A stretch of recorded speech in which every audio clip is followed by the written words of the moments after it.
अनियमितता अभियोग पर बंद है ग्राहक सेवा केन्द्र। ढेंकानाल जिला कंकड़ाहाड़ ब्लॉक कंटापाड़ छक निकट में ग्राहक सेवा केन्द्र विरुद्ध में अनियमितता अभियोग होता।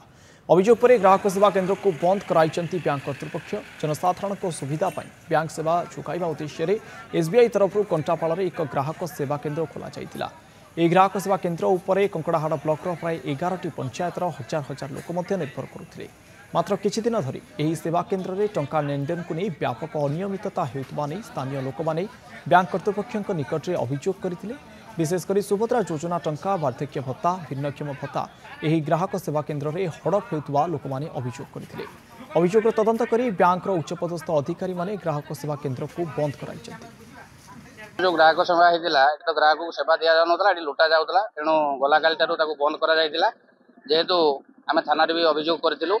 आज बैंक स्टेट बैंक मैनेजर आसते ऑफिसर सब आसिक कंप्रोमाइज है सी आज ये कोड को ब्लॉक कले ये बैंकिंग सुविधा दे पारे बैंकिंग खोली पारे जिनपतर आई सब उठे ने से 16/7 4000 टका उठेली उठे पुणी डिपोजिट कली 9 तारीख जो मुझे 500 टका उठेला मोर 4000 टका ना और मुझे कहली मो तो आहरी 4000 टका डिपोजिट करी पैसा ना 15-20 मिनट पर 4000 टका पुणी डिपोजिट करते कहला पब्लिक लोक कहार भी एभलिया अभियोग आसीगला जदि आसीगला से भीतर को तो मुझे जानी कही पारिबिनी किंतु तथापि अभियोग जेहेतु आसिला आम प्रमाणित करूँ जे किसी गोटे रहस्य थिबो तेणु ए सब जिनस हेछि तेणु एटा किछि हमरो सेथि पई हमरो चाबी पका जाइछि बंद रहिछि।